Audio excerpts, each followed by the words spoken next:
All right, you guys, listen. We're going to try a new city and a new series. Let's go to Detroit.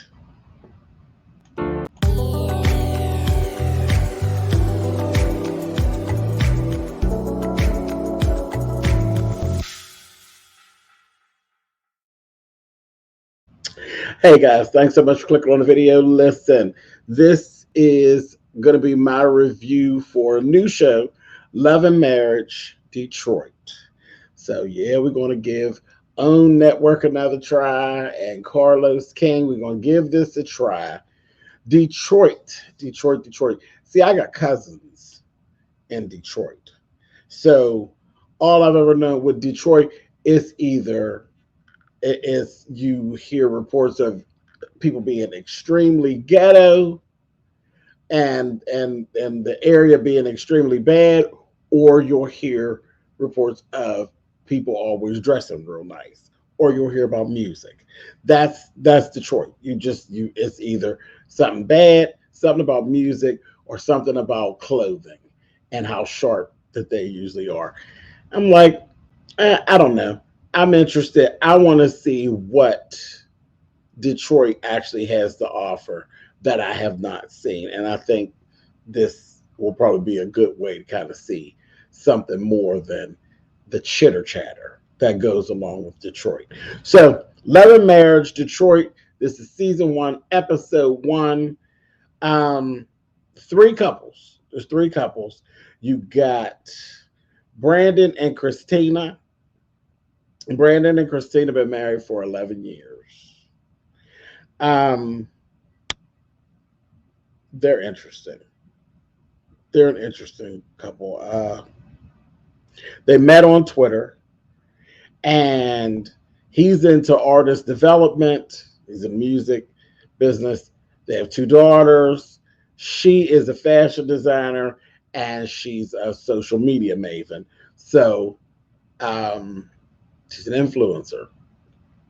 Very interesting. It seems as though their two careers should actually bump back and forth off of one another, and they should be able to rack up.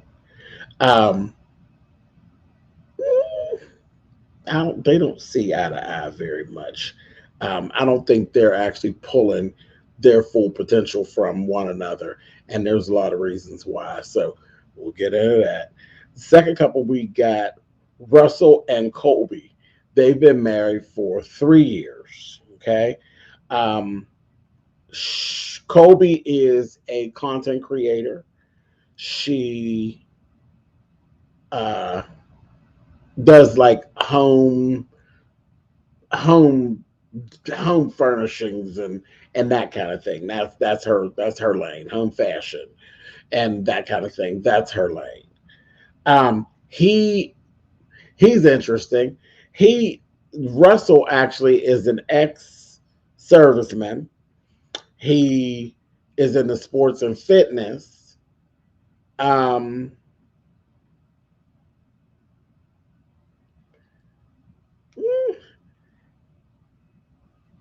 Something I don't know. I don't know. It's just something in this first episode. I just kind of I'm looking at Russell.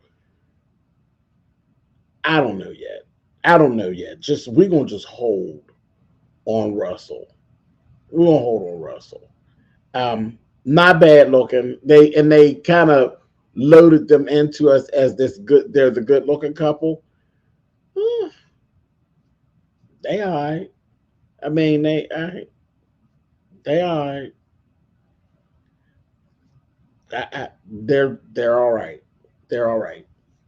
I will say this: it is very apparent to me that Colby looks better with her hair up than with her hair down, which is crazy. With me, y'all know I'm a cosmetologist. Y'all know that, and it's funny because you actually need good looks and good features and good things going on face wise to wear your hair up, because when you pull your hair up, you have nothing to hide behind. So when you're pulling your hair up, only a confident woman can really wear her hair up, because when you wear your hair up, you got to carry it. When you pull it back all off your face and things like that, you're not hiding behind bangs, you're not hiding behind side swoops, you're not hiding behind any of that stuff. So when you pull your hair back, that really tells your story about your confidence level, and how gorgeous or non-gorgeous you're going to be to someone who, because there's always somebody that thinks that you're not cute. So I mean, that's that. You're not going to be cute to everybody, but as far as whatever your looks are, they're going to show the most when your hair is pulled up or pulled back, because there's nothing to hide behind. And I have to say, it caught me right away. I was like, she's a pretty woman, but she looks better with her hair up. She looks better with her hair up than down. I honestly think she would probably look better with a short haircut, like a pixie, a nice little pixie, a whole little Tony Braxton thing where she literally exposes her whole self and wear a short. I think short hair would actually look better and look more youthful on Colby. But I kept getting stuck in that. I kept looking like, I don't like her with this hair down. And then it might have been the makeup too. The makeup is so dressed. She has very thick eyebrows, very thick eyebrows. And when too much makeup's on, it's given that instead of just her soft.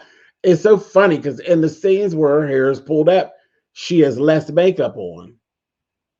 Like she's not trying to hide. Like she knows what she got going on and she knows how to work what she has going on.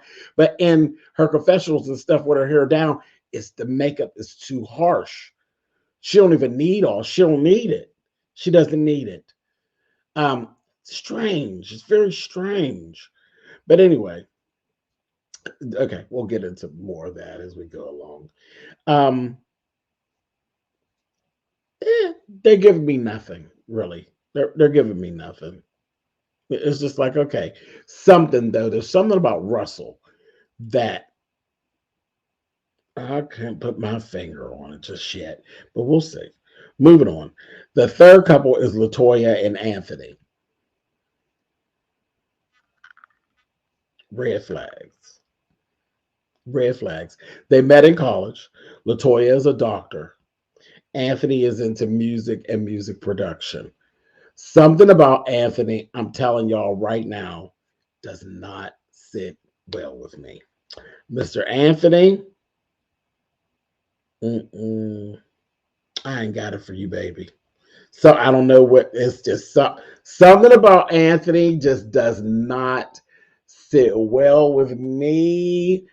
Oh, Anthony, Anthony, Anthony, Anthony. I think we are going to have a time, you and I, Anthony.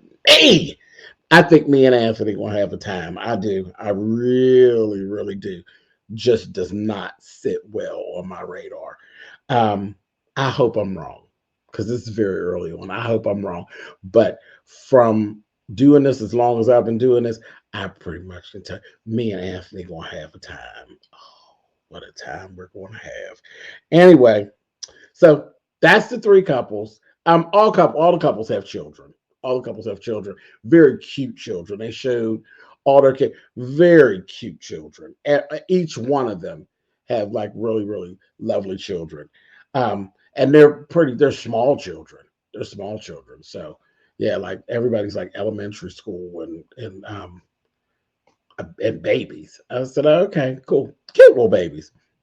Anyway, moving on. And they all look happy. Now I'll say that even with their and when we seen the children in their scenes very fast, they look very happy. So I was happy of that. Very happy. Whatever's going on in the homes is not affecting their children because they're children. And we only see them for a split second, but kids are pretty quick to read. And they just seem so happy. Just lovely little children. Anyway, moving on.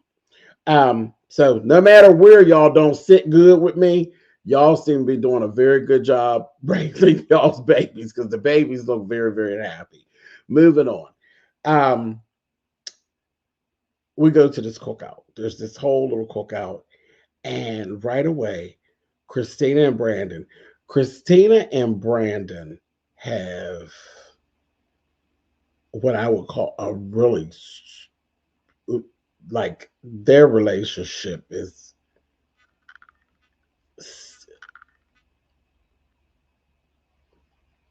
mm-mm, mm-mm. She literally embarrassed him. Like right off, we're just meeting these people. She just embarrassed him. You know, it's like she's like she just emasculated him. Just like sure he can't go nowhere without telling me where he's going. This that and the other. They're talking about this whole this guy's trip and also Anthony has some guys group that he wants to do and all of this and it just went right into this whole thing of like he needs to check in with me. He needs to ask me for permission to move. He can't just make no decision to just move. And I'm like, what is that? What is that? And then Christina made mention of like past situations. So I said, so there must have been some type of infidelity that went on because she got him like in a chokehold. She has him in a chokehold and she just like put it out there. It just wasn't a good look. It wasn't a good look. Um, and it was like she was daring him to try her. I'm like, not a good look. Not a good look at all. Like that, I was like, girl, what, you got him imprisoned or what is going on? It just didn't feel good and it didn't look good. And she literally just emasculated him at that table. And he's sitting there. And here's the thing with me and Mr. Anthony. As she's doing him, daring him to try her, Anthony's like pushing for him to try her. And he basically was kind of trying her. And I was like,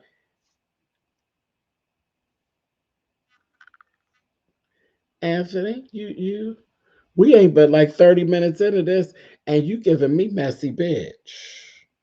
That's what I'm getting from you. That's why I said, what a time you and I gonna have because you act more like one of my friends than one of my counterparts, if you know what I mean.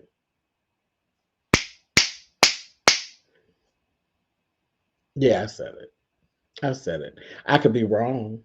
And I'm not saying that he is, but I'm talking about how you act. You act more like one of my good girlfriends than one of my heterosexual counterparts.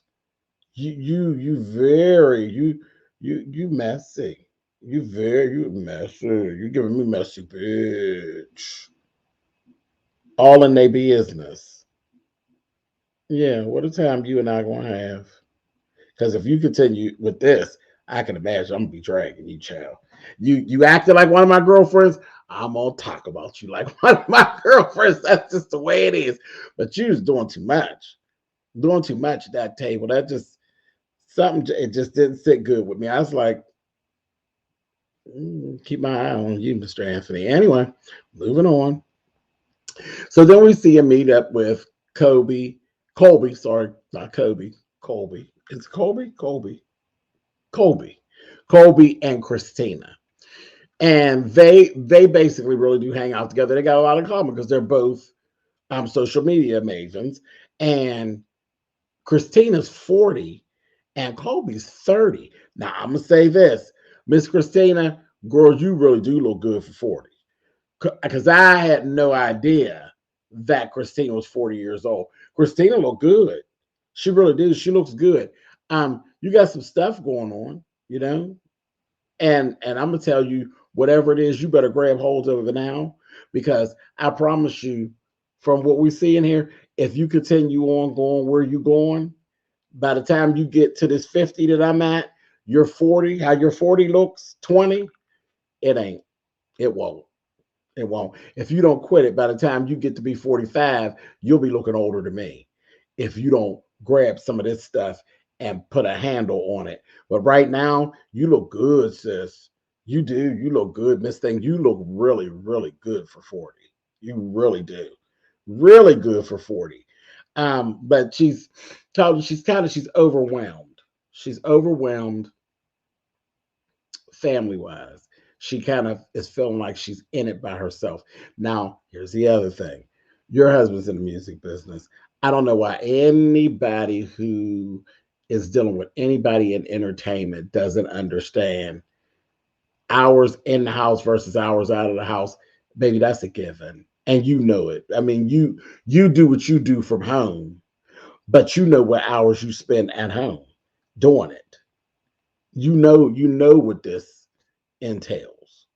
You from the smallest channel to the largest channel, social media, entertainment on any level, what we do, it takes time.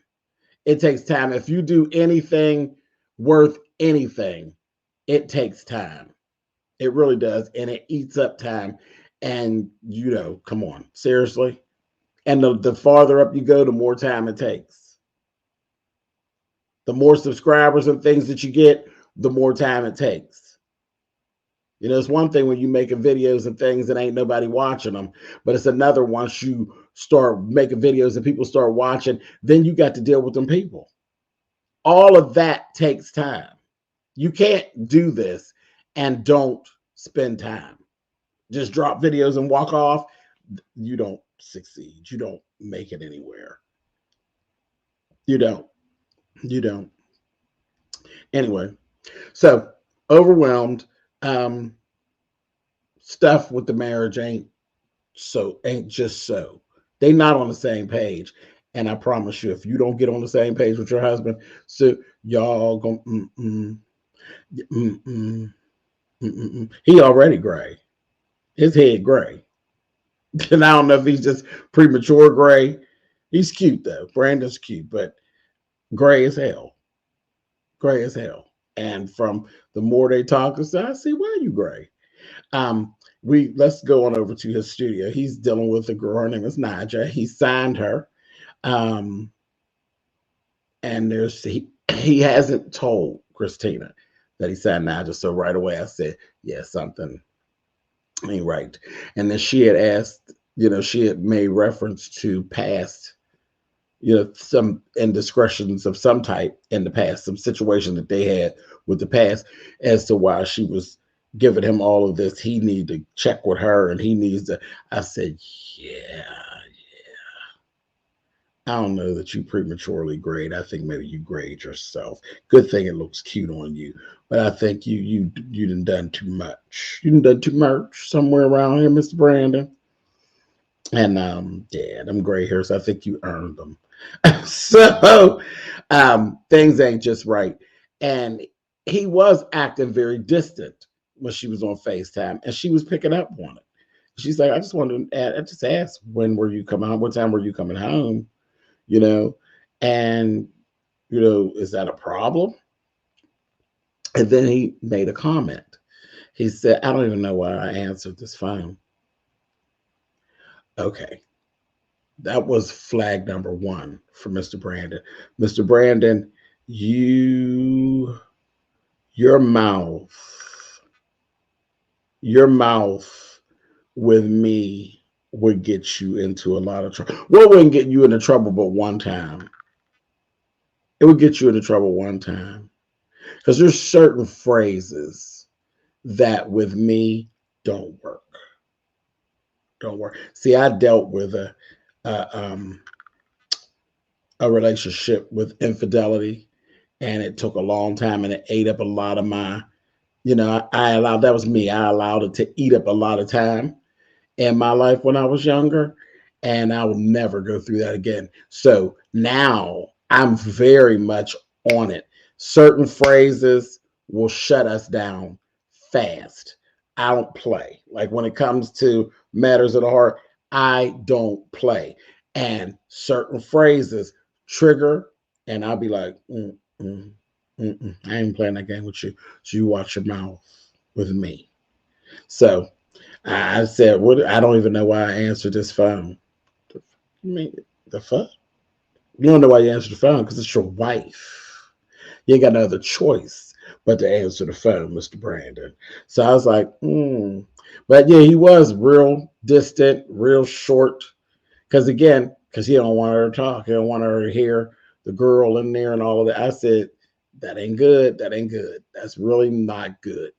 So really getting a picture as to what's kind of going on with them. Um, Moving on, we have Latoya and Anthony. So we got a little insight on them. He wanted to do, there was some situation that happened during COVID, during the COVID time, during pandemic time. And first, I couldn't get a handle on exactly what they were talking about. Did he get, because he wanted to pursue some stuff with Disney. I think it was Warner Brothers and Disney, but it required him to stay in Atlanta. And she was in Detroit, so they were separated out. They got kids and all that. So that's a whole big thing. And then she's saying how he basically made the decision that he was going to do it without consult with her. You know, when she look up there, just in it. And I'm like, that ain't good. And then I couldn't piece together whether did he get stuck down there during pandemic or what, because but then he made the comment, if I didn't come home when I did, it was kind of, she was basically like give me an ultimatum, like we was gonna be done. And I'm like, well, did you do something while you were gone? Did you, what really went on? What really went on? And I can imagine living in the two spaces. First of all, not good. One in Detroit, one in Atlanta. Um, she's a doctor. They got smaller kids. Her schedule wise, yeah, that's probably a mess. Um, Whatever that was, it just feels to me like they're not really happy. They're not really happy, and it seems like he wants to forget about that it happened, and she is like, you know, she's still scarred from it. Like she still ain't feeling it. And now he said up talking about he need to go back to Atlanta, and she like, I don't know. So there's more to this than is being said. It's kind of weird. It's kind of weird. They ain't talking enough yet. Again, that's just the first episode. So again, there's a lot of loose pickup sticks around here. So that's probably what really drew me in. Because you know, if you don't draw me in, y'all know how we'll do. We'll be one episode, two episodes, and gone. And be like, But they got a lot of loose pickup sticks. So I think we're gonna be hanging around with them. They're very interesting. So here we go. We have this surprise anniversary part. It's a surprise anniversary picnic in the lavender farm. Real well thought out. Brandon did this for Christina. And I said, well, that was real thoughtful. They're like, well, why lavender? She's like, I love lavender. Um, I don't. But I was like, okay. So they sitting there, I'd have been like, oh, child. But I said, okay. So they're sitting there and they're all at the table. It's all the couples. Or there they had somebody singing and all of this, you know, all of the things that Anthony could actually pull together. So it was really nice. But I'm sorry, Brandon, all the things that Brandon could pull together. This conversation, again, about the men needing to seek permission to do things, well, you're guilty of it. And you have that going on at your house. But for whatever reason, messy ass Anthony is pressing Christina about like their last meeting. He's pressing her. And I'm like, why is he pressing her? And she made mention of the history. You don't know nothing about the history. And she's like, why are you so invested in this? You know, and whatever. And he's like, oh no, I'm not. She's like, you kind of are, but you don't know the history. And it was a lot about the club, about like why she don't want him hanging out in the club. And he's going on and on and on and on and on. And she's like, you don't know the history. You just don't know. So just let it go. You don't know.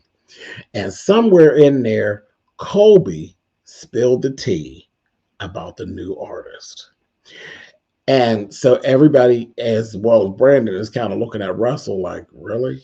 Really, dude? You done pillow talked and then told Colby, I ain't told my wife. Now we got a whole issue. Next thing you know, Christina then broke down. She's crying. She didn't get all heated. Brandon's walking away from the table, telling her, "Come on, let's take a walk. Let's just take a walk and let's talk. And let me talk to you privately." She's like, "I don't want to get up. This, that, thing, and the other." And that's kind of where we ended this first episode. I said, "Oh yeah, we will definitely be hanging out with these folks over in Detroit because these folks is messy. These folks are messy."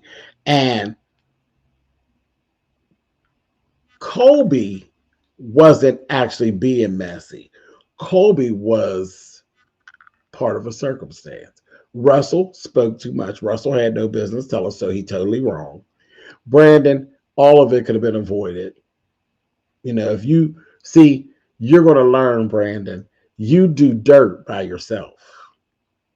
And there's the prime, the proof is right there in the pudding. You do dirt by yourself. If don't nobody know about the dirt you're doing, then you can't get told on. But I don't think you're really good at it. I don't think you're really good at keeping secrets. So you really shouldn't indulge in any, really. Anyway, that's it. That's all for this first episode. Listen, Love and Marriage, Detroit, we're going to be indulging. I will see you all in the next episode. Later.